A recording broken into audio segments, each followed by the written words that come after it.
हाँ बच्चों, कल से आगे का लेसन है कि पारिवारिक बचत किन उद्देश्यों को ध्यान में रखकर की जानी चाहिए।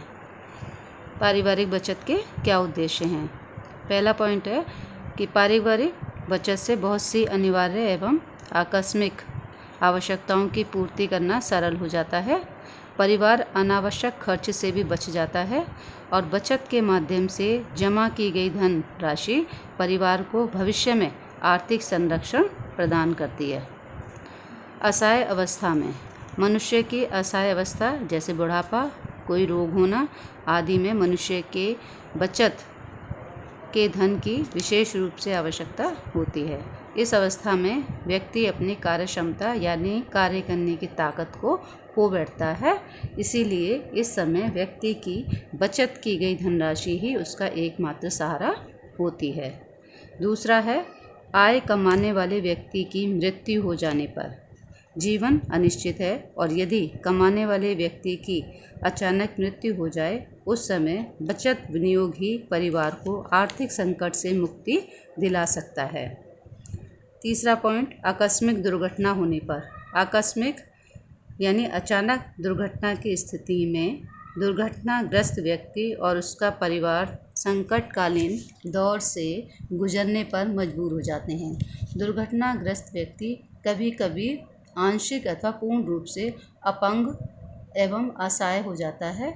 उसके स्वास्थ्य लाभ के लिए पर्याप्त धन की आवश्यकता पड़ती है, क्योंकि ऐसी स्थिति में वह स्वयं धन अर्जित नहीं कर सकता है तथा परिवार की कुछ अन्य आवश्यकताओं को टालना भी असंभव होता है। इसीलिए बचत के धन का सदुपयोग करके वह अपने कष्टों को दूर कर सकता है।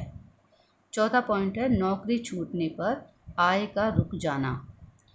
किसी विषम परिस्थितियों में जैसे नौकरी छूट जाना, व्यापार में घाटा हो गई है, जैसी स्थिति में व्यक्ति को गंभीर आर्थिक संकट से गुजरना पड़ता है।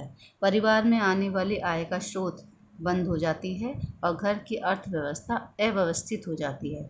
ऐसी स्थिति में बचत की गई धनराशि ही उसका एकमात्र सहारा होती है। इसलिए जो लोग बचत की योजना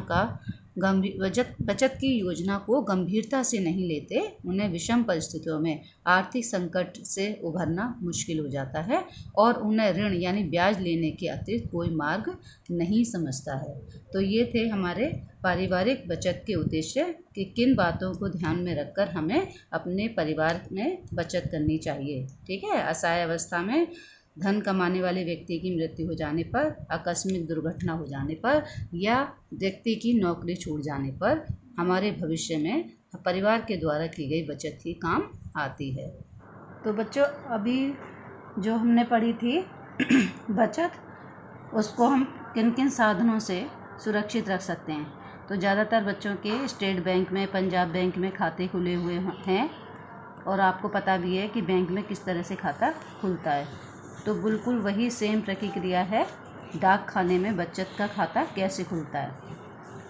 तो इसमें क्या करना होता है, डाक खाने में जब जाते हैं बचत का खाता खुलवाने के लिए, तो जो भी व्यक्ति डाकघर में खाता खुलवाना चाहते हैं उन्हें डाकघर से एक प्रपत्र, उसमें खाता खुलवाने वाले व्यक्ति का नाम, उसके पिता का नाम, उसका नाम, उसके पति का नाम, कुंवारी है तो उसके पिता का नाम लिखा जाता है।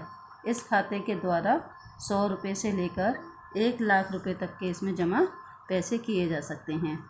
इस प्रपत्र पर एक स्थान बना हुआ होता है जिस पर व्यक्ति अपने हस्ताक्षर करता है और इसका उपयोग व्यक्ति द्वारा धन निकालने व जमा करने पर किया जाता है।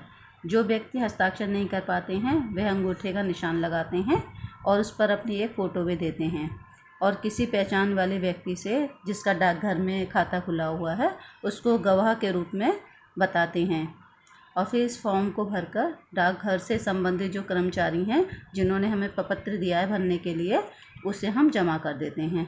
फिर उसके द्वारा एक रसीद हमें दी जाती है खाता खुलवाने, जिसके नाम से खाता खुला है उसके लिए, और फिर उसी रसीद को दिखाकर 1 हफ्ते बाद जिस व्यक्ति ने अपने नाम का खाता खुलवाया है वो पासबुक ले आता है और इस बचत खाते से व्यक्ति सप्ताह में 1 बार या साल में अधिक से अधिक 60 बार तक धन निकाल सकता है और धन वह जब चाहे कितनी भी बार जमा कर सकता है। और जितना पैसा इसका डाकघर में जमा हो जाता है तो उस जमा पैसे के ऊपर डाकघर द्वारा ब्याज भी दिया जाता है। आगे का मैं कल पढ़ाऊँगी। हेलो बच्चों, इस चैनल को सब्सक्राइब कर देना और सब्सक्राइब करने के बाद घंटी वाला बटन दबाना है। उस पर होम साइंस का सारा काम इस चैनल पर आपको मिल जाएगा। इस चैनल को मैं व्हाट्सएप पर भेज रही हूँ।